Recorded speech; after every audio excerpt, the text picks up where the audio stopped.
पति के गुजर जाने के बाद से कोमल चिड़िया एक ब्रेड बनाने वाली उल्लू की कंपनी में काम करती थी।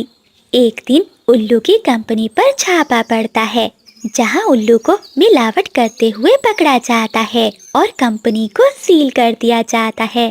फैक्ट्री बंद होने से कोमल चिड़िया की नौकरी भी चली गई। अब वो बहुत दुखी रहने लगी थी। ऐ ऊपर वाले, अब मैं क्या करूँगी? कोमल चिड़िया की बड़ी बेटी मीना अपनी माँ से कहती है, माँ आप चिंता नहीं करें, ऊपर वाला अगर एक रास्ता बंद करता है तो दूसरे रास्ते खोल देता है।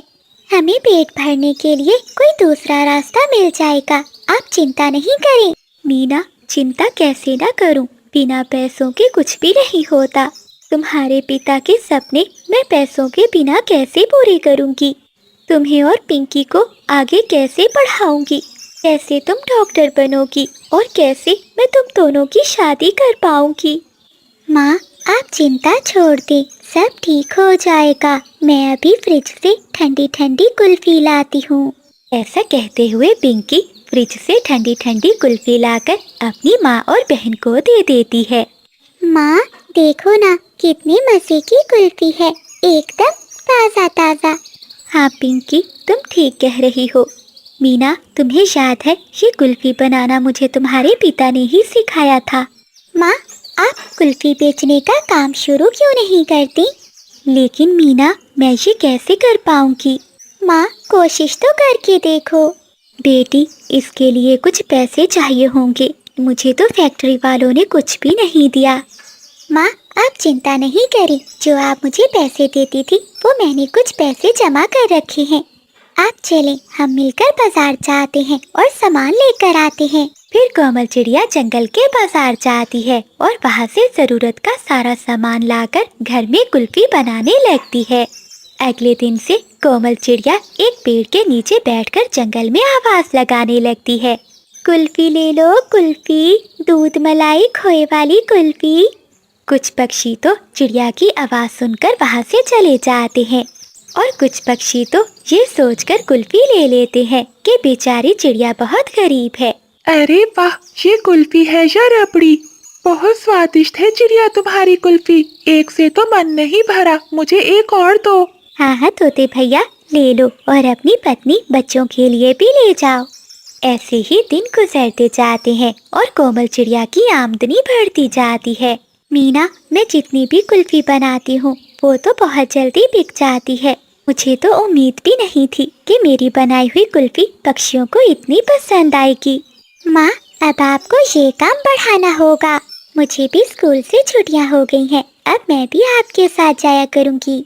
अगले दिन कोमल चिड़िया अपनी बेटी को भी साथ लेकर जाती है। तभी वहाँ एक बड़े होटल का मालिक कबूतर आता है। चिड़िया, ये तुम क्या बेच रही हो? कबूतर भैया, ये कुल्फी है, बहुत स्वादिष्ट है, आप एक लेकर खाकर तो देखिए। फिर कोमल चिड़िया एक कुल्फी कबूतर को देती है।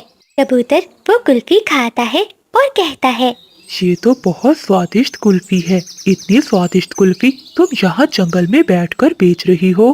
कबूतर भैया, कहीं ना कहीं तो बैठकर बेचना ही होगा, क्योंकि ठेला लेने और दुकान लेने के लिए मेरे पास पैसे नहीं हैं। मैं जंगल के बड़े होटल का मालिक हूँ। मेरे होटल पर खाना खाने के बाद पक्षी मीठा खाने का कहते हैं।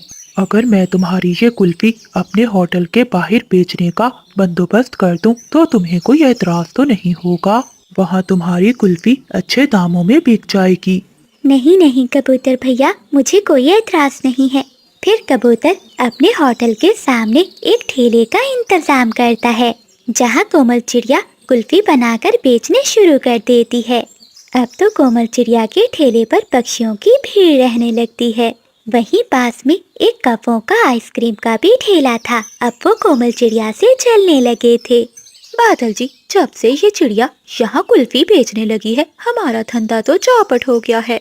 अब इसका कुछ न कुछ तो करना ही होगा। हाँ बिजली, कुछ न कुछ तो करना ही होगा। न जाने ये चिड़िया अपनी कुल्फी में क्या मिलाती है जो इसकी कुल्फी इतना बिकती है। सोच लिया बिजली, क्यों ना चिड़िया के दूध में कुछ मिला दूं, क्योंकि चिड़िया जिस पक्षी से दूध लेती है वो मेरा दोस्त है। अगले दिन बादल कौवा दूध वाले पक्षी को पैसे देकर चिड़िया के दूध में कुछ पेट दर्द की जड़ी बूटियां मिला देता है, जिससे जो पक्षी भी कोमल चिड़िया से कुल्फी लेकर खाता तो उसके पेट में दर्द शुरू हो जाता।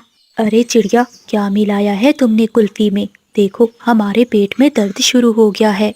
बुलबुल बहन, मैं बहुत समय से कुल्फियाँ बनाकर बेच रही हूँ, लेकिन आज तक कभी ऐसा नहीं हुआ। मैं तो खुद बहुत हैरान हूँ कि ये सब क्या हो रहा है।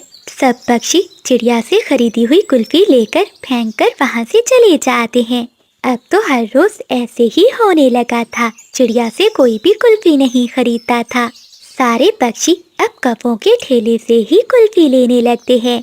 कोमल चिड़िया रोते हुए कबूतर के पास जाती है। कबूतर भैया, अब मैं कुल्फियाँ नहीं बेचूंगी। मेरी कुल्फी खाकर जंगल के सभी पक्षियों के पेट खराब हो रहे हैं। चिड़िया, मुझे तुम पर भरोसा है, हो सकता है कुछ सामान ही गलत आ गया हो।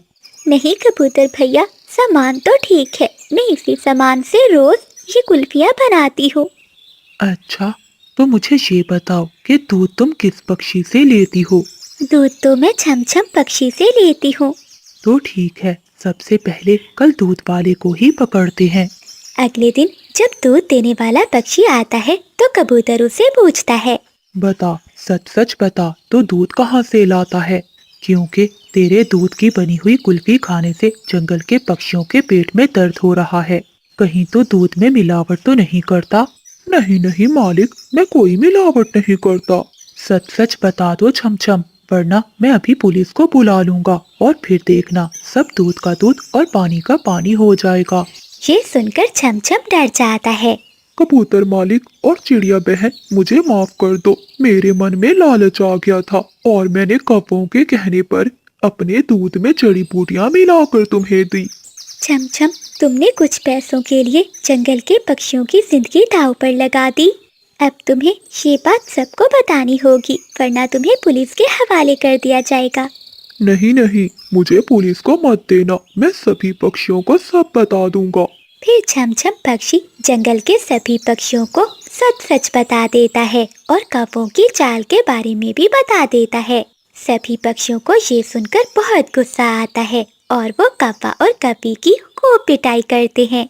उस दिन के बाद से कपों के ठेले पर कोई पक्षी भी नहीं जाता। अब जंगल के सभी पक्षी कोमल चिड़िया के ढाबे से ही कुल्फी लेकर खाते थे। अब तो चिड़िया के साथ साथ जंगल के और पक्षी भी उसके साथ काम करने लगे थे। पढ़ाई पूरी करने के बाद चिड़िया की दोनों बेटियां डॉक्टर बन जाती है। माँ, अब कुल्फी बनाना छोड़ दो। मैं और बहना अब डॉक्टर बन गई हैं। अब हम नहीं चाहती कि आपको जंगल के पक्षी गरीब कुल्फी वाली कहकर पुकारें। नहीं मीना, तुम दोनों बहनें शायद